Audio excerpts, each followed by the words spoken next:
안녕하세요 여러분, 칼릭입니다.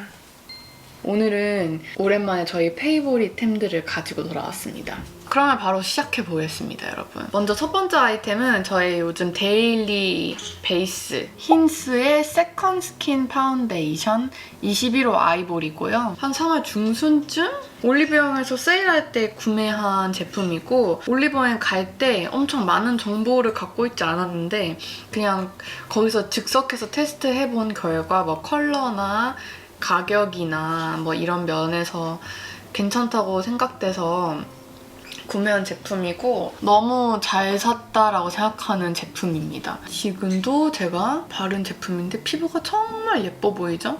저 지금 이거 지우면은 여드름 흉터가 진짜 많거든요. 근데도 피부가 굉장히 예뻐 보이죠? 이 파운데이션의 장점이 밀착력이 진짜로 좋더라고요. 이게 어느 정도냐면 제가 이거 처음 사용할 때 선크림을 깜빡하고 이걸 발라가지고 다시 클렌징하고 선크림 바르고 이걸 바른 적이 있는데 클렌징 폼으로 잘 안 지워지더라고요. 이 파운데이션이 너무 이렇게 딱 피부에 밀착이 되어 있어서. 그래서 굉장히 미온수에 오래 롤링을 해서 씻어냈어야 됐거든요. 그래서 밀착력이 진짜 좋고 파운데이션 컬러가 피부를 굉장히 화사하게 만들어주더라고요. 좀 이게 커버력은 좀 중정도? 아예 없진 않고, 그렇다고 이것만으로 이제 뭐 여드름 흉터를 다 가릴 수 있을 정도는 아닌데 피부 톤 정리를 진짜 잘해줘요. 굉장히 균일하게 싹 해줘서 저는 이거를 바르고 나서 이제 큰 착색들 있잖아요, 흉터들. 그런 거는 컨실러로 가리는 편이거든요. 이 피부 표현이 너무 예뻐요. 딱 한 가지 단점이라면은 이게 좀 향이 난다는 건데, 처음에 발랐을 때 파운데이션에서 향이 나가지고 바로 딱 알아차렸거든요. 근데 그것도 좀 익숙해지니까 요즘에는 잘 모르겠어요. 그렇게 거슬리지 않아요. 그래서 요즘에 엄청 잘 쓰고 있는 파운데이션. 그 다음으로 제가 추천드리고 싶은 것은 요즘 제 피부에 너무 꼭 필요한 컨실러 브러쉬인데요. 피카소 컨실러 브러쉬 270입니다. 몇 달 사용했는데 요즘 정말 새삼 더 고마움을 느끼고 있는 제품이죠. 이거 사용하고 나서 저의 피부 표현이 정말 한 2배나 업그레이드 된 것 같아요. 왜냐면 적은 양으로도 커버가 너무 잘 돼가지고, 예전에는 착색이 좀 진하거나 하면은 거기에 컨실러를 많이 얹어가지고 나중에 좀 들뜨고 무너지고 하는 게 있었는데, 얘를 사용하고 나서는 그런 게 정말 줄었어요. 제가 요즘 여드름 흉터가 좀 많은 사람으로서 컨실러 그 흉터 가리는 법을 잠깐 보여드릴게요. 먼저 저는 파운데이션을 먼저 해줘요. 베이스를 깔고 그 위에 파우더 처리를 해줍니다. 넓은 면적으로 홍조가 있거나 해서 컨실러를 해야 된다 싶으면은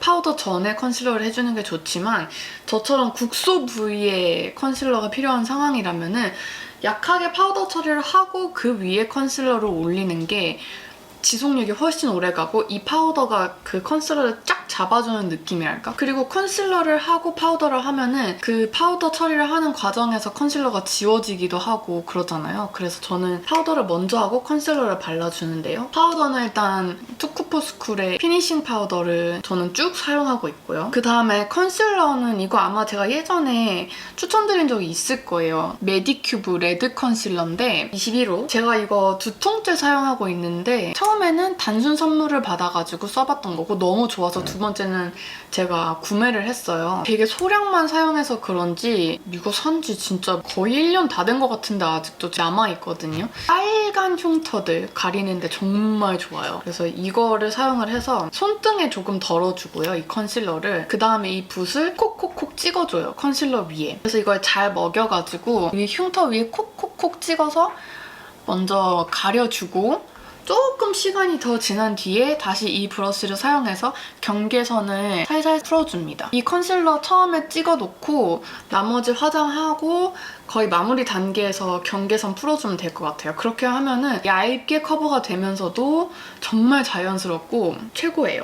이 브러쉬 사용하기 전에는 제 손으로 똑같은 작업을 했었는데 경계선 풀어주는 것도 그렇고 그 컨실러 올라가는 양도 조절하기가 어려웠거든요. 근데 이 컨실러 브러쉬를 만난 이후로 잘 되고 있습니다. 그 다음에 추천드리고 싶은 것은 영화인데요. 최근에 봤던 영화 중에 가장 충격받고 여운이 길었던 영화가 블라인드라는 영화였어요. 계속 저의 알고리즘에 뜨는 거예요. 제가 좋아할 만한 영화 이렇게 하면서.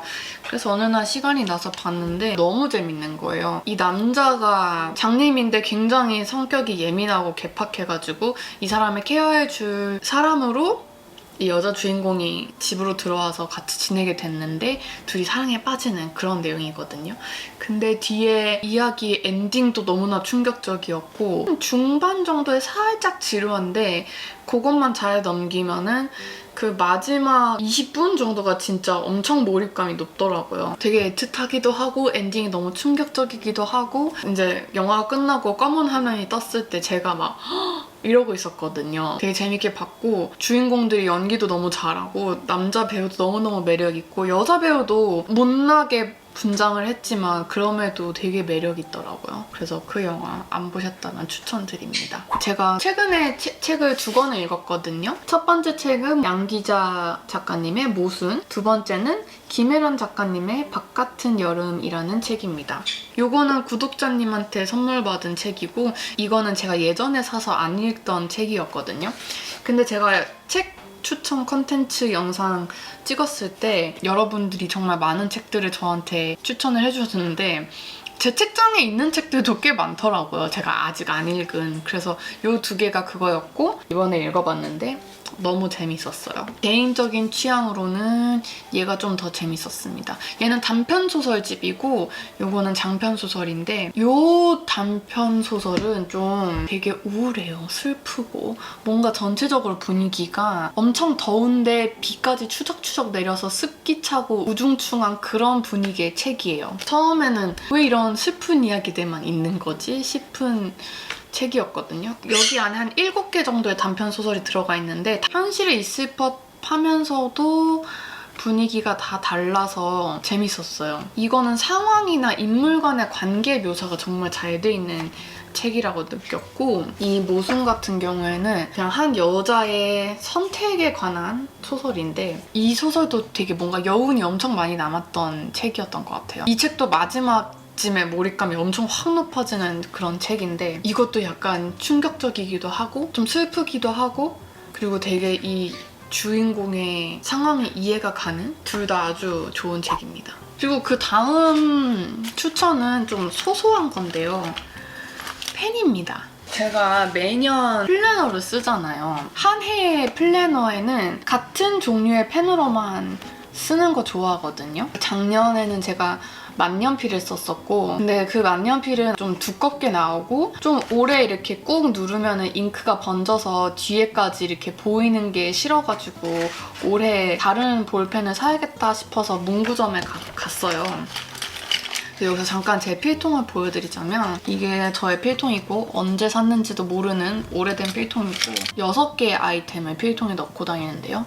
하나하나 소개를 해드리자면 요거는 일단 화이트. 요거는 제가 몇 년 전에 무인양품에서 구매한 귀여운 샤프입니다. 잘은 안 쓰는데 가끔 연필이 필요할 때 사용하는 거고요. 얘는 이제 좀 막 쓸 때, 플래너에 뭐 적을 때는 사용하지 않고 뭐 그냥 다른 때 펜이 필요할 때 종종 씁니다. 모나미. 그리고 이거는 모나미 그랑데 형광펜. 색깔이 아주 연해서 가끔 중요한 날 하이라이트 해놓으려고 하나 구매를 했고 그리고 이게 제가 여러분한테 추천드리고 싶은 펜인데요. 파이로트 주스업 0.3입니다. 저는 블랙이랑 그린 이렇게 2가지 가지고 있고요. 제가 이 펜을 좋아하는 이유가 일단 가벼워요. 오래 써도 손이 아프지 않고요. 그리고 잉크가 잘 나와요. 어떻게 쓰면 잘 안 나올 때도 있고 좀 눌러서 써야 되는 게 있는데 얘는 잉크가 잘 나와가지고 엄청 쉽게 써지고 저는 이렇게 먼슬리 플래너를 쓰기 때문에 일정이 좀 많은 날이나 그럴 때를 위해서 좀 다 작게 쓰는 편인데 만년필은 좀 두껍게 쓰여서 그게 안 됐거든요. 그래서 이번에는 얇은 펜을 산 건데 저는 너무 얇은 심의 펜을 쓰면 가끔 글씨체가 안 예쁘게 나오는 펜이 있어요. 있어요. 이게 뭔가 그립감 때문인지 너무 얇아서 쓰기가 힘들어서 그런지 모르겠는데 얘는 0.3인데도 글씨가 예쁘게 잘 써지더라고요. 색깔도 꽤 여러 개고 가격도 저렴하고 저는 블랙은 그냥 저의 그냥 일정, 영상이 아닌 다른 일정들 블랙을 사용하고 초록색은 무조건 이제 일 관련해서 일정이 있을 때 초록색을 사용합니다. 올해 초부터 썼으니까 한 4개월 정도 썼는데 아주 추천드립니다. 마지막은 여러분 셔츠인데요. 바로 레미라는 브랜드의 실키 크롭 셔츠입니다. 이게 아웃 오브 스탁인데 화이트랑 라이트 베이지 색상은 아직 재고가 있네요. 올해 초에 말씀을 드렸는데 1년 동안 옷 안 사기 하고 그 다음에 처음으로 사고 싶었던 옷 목록 중에 블랙 셔츠가 있어요. 근데 너무 길지 않고 적당히 크롭이면서 약간 펑퍼짐하고 주름이 잘 안 가는 소재이면서 하늘하늘한 그런 셔츠를 찾는다고 말씀을 드렸거든요. 그리고 제가 사실 작년 말부터 그런 셔츠를 계속 봤는데 이게 제가 픽한 셔츠고요. 너무 마음에 들어요. 소재 자체가 원래 살짝 이렇게 약간 우글우글한 그런 소재예요. 그래서 따로 스팀 다리미를 하지 않아도 그냥 이런 느낌으로 그냥 툭 걸쳐 입을 수 있는 그런 셔츠거든요. 약간 이런 느낌? 뭔지 아시겠죠? 너무 길지 않아서 바지에 넣어서 입기도 너무 좋고 꺼내 입어도 딱 적당한 기장입니다. 그리고 이 핏도 너무 어벙하지도 않고 너무 핏되지도 않은 딱 스탠다드한 핏이고요. 단추 같은 것도 되게 깔끔하고 그냥 예뻐요. 제가 아주 고심고심해서 고른 셔츠인데 굉장히 마음에 듭니다. 이런 셔츠는 핏 같은 거 잘 봐야 돼가지고 후기 같은 거 되게 중요하잖아요. 저도 옷 살 때 리뷰 순으로 많이 구매를 하는데 얘는 리뷰가 별로 없었어요. 근데도 그냥 여러 사이트에서 뒤져보고 상세 페이지도 열심히 본 결과 딱 내가 찾던 소재와 핏감이다 해서 구매를 했는데 정말 마음에 듭니다. 이렇게가 이번 저의 페이보릿이고요. 이번에 꿀템들 많이 소개해드린 것 같아요. 그래서 뿌듯합니다. 제가 정말 다 잘 쓰는 자신 있게 소개해드리는 아이템들이거든요. 여러분도 한 번씩 사용해보셨으면 좋겠고 오늘도 제 영상 봐주셔서 감사하고요, 여러분. 저희는 다음 영상에서 만나요.